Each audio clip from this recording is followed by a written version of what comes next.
यो हामी शिक्षकहरूलाई सबै शिक्षकहरूको प्रशंसासहित नाम पनि प्रशंसा र बोल्ने क्रममा हामी अधिकांश अथवा लगभग सबै शिक्षकहरूको प्रशंसासहित मायाको चिनो व्यवस्थापन गरिएको छ र यो अनि युनिक पनि जस्तो लाग्यो, रमाइलो तरिकामा भयो र अब फेरि पछिल्ला दिनहरूमा फेरि विद्यार्थी भाइले यसै गर्नुपर्छ भन्ने चाहिँ होइन।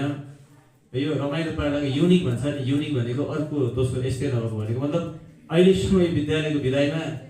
यो हामी शिक्षकहरूलाई सबैलाई मायाको चिन्ह प्रदान गर्ने एक खालको एउटा शैली थियो, यो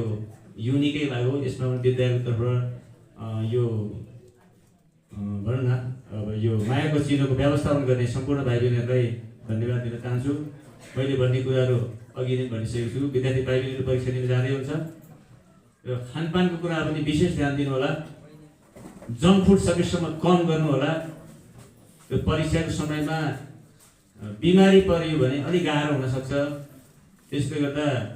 बिमारी पर्न एउटा मुख्य कारक तत्त्व खानपान पनि हुनसक्छ र त्यो विषयमा जङ्क फुडलाई अत्यन्तै कमसे कम मतलब सकेसम्म कम गर्न म आग्रह गर्दछु। र मैले धेरै भनिनँ, विद्यार्थी भाइ बहिनीहरू आज बिदाय हुने मध्ये अघि बुद्धिस्टले भन्नुभएको छ फेरि भेटवाला कार्यक्रम पनि हो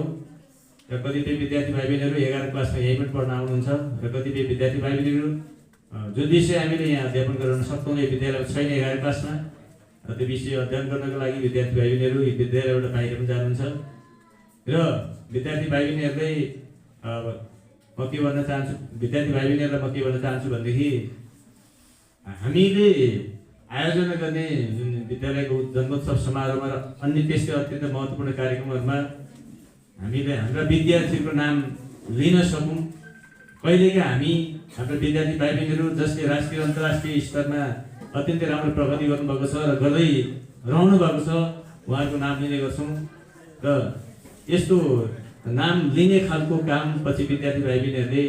भविष्यमा गर्नुहुनेछ भन्ने हिसाबमा म आशावादी छु र पुनः यो समयको पाबन्दीलाई समेत ध्यानमा राख्दै सी परीक्षामा सहभागी हुने सम्पूर्ण विद्यार्थी भाइ बहिनीहरूको पूर्ण सफलताको कामना सहित यो मेरो भनाइ अन्त्य गर्छु। धन्यवाद।